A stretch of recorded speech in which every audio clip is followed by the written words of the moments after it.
Bon. André Mérital, bonjour. Bonjour. Alors, quels sont les événements que vous avez dans votre programme en ce moment? Disons, j'ai un déplacement à faire sur le Cameroun en fin mai, début juin, dans le cadre associatif. C'est une association qui est très active au Cameroun, qu'on appelle SICRI. On fait un travail pour essayer d'attirer l'attention des pouvoirs publics sur le phénomène de l'exploitation des enfants, des mineurs, sous tout le prétexte qu'on amène en Europe et qu'on exploite sexuellement, filles comme garçons. Et cela prend des proportions telles que je me suis engagé à parrainer cette association pour qu'ensemble on puisse organiser une grande conférence à Yaoundé pour essayer de tirer la sonnette d'alarme afin d'attirer l'attention des mamans, des pouvoirs publics, de tout le monde sur ce phénomène qui, à terme, risque de faire beaucoup de mal. Voilà. D'accord. Est-ce qu'il y a des statistiques sur cet événement qui est véritablement inacceptable? Oui, je n'ai pas les chiffres ici présentement, mais les statistiques sont très graves. Je pense qu'à mon retour, on pourra se revoir, je vous donnerai les statistiques, mais vraiment, ça prend de l'ampleur.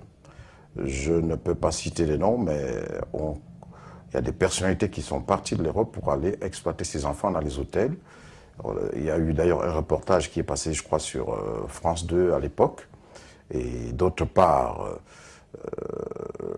le phénomène d'enfants qu'on envoie, des filles qui viennent de plus en plus jeunes, des mamans même qui sont naïves quelquefois, d'autres même sont au courant de ce qui se passe, mais poussent les enfants dans les bras de tous ces bourreaux, dans les bras des proxénètes.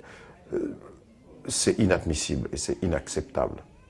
Alors, quels sont les moyens? Quels sont les moyens que vous comptez prendre pour enrayer, ou on va dire plutôt apporter des éléments de réponse à cette question difficile? Le premier moyen, c'est la conscientisation, d'où cette grande conférence. Il y aura tous les médias nationaux et internationaux, donc on va essayer... Au Cameroun, c'est bien ça? Au Cameroun. Après, on va aller dans d'autres pays, parce que c'est un phénomène qui va au-delà du Cameroun.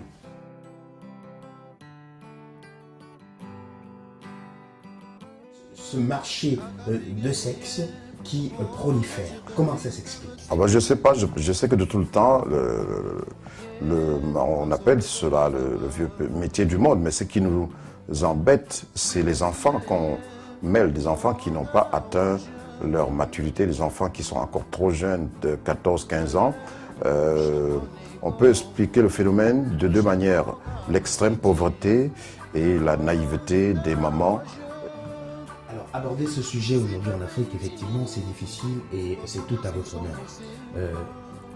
Une fois que c'est dénoncé, comment on apporte des solutions à ça? Comment on explique à certaines personnes qui ont du mal à manger, à vivre avec 1 euro dans la journée, qu'il n'est pas normal d'aller dans cette voie? Je pense que face à un problème grave, il faut une altitude. Rester passif ou aller contre le problème, vaille que vaille. Nous avons choisi la deuxième solution, donc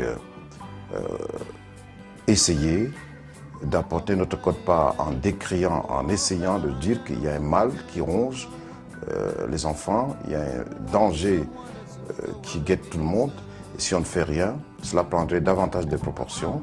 Donc, certainement qu'une fois que les pouvoirs publics seront au courant et conscients de la gravité et de l'ampleur du problème, il n'y a pas d'État qui puisse être dépassé par un problème quand ils ont compris vraiment le vrai danger. À chaque fois qu'un État, que les hommes ont compris qu'il y a danger, il y a toujours des petites solutions qu'on peut entreprendre de ci et là pour faire face, quelle que soit la nature du problème. Je pense que celui-là particulièrement, une fois les pouvoirs publics alertés une fois qu'ils auront compris qu'il y a danger, une fois que les mamans, qu'ils auraient pris eux-mêmes des mesures pour l'information, pour que les mamans puissent comprendre qu'en fait, ils envoient leurs enfants en enfer.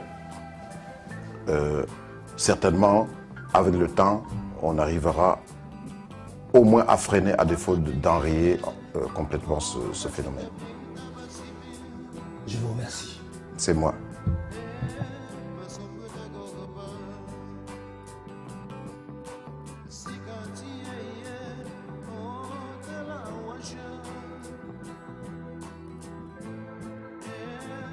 Chaponnigo.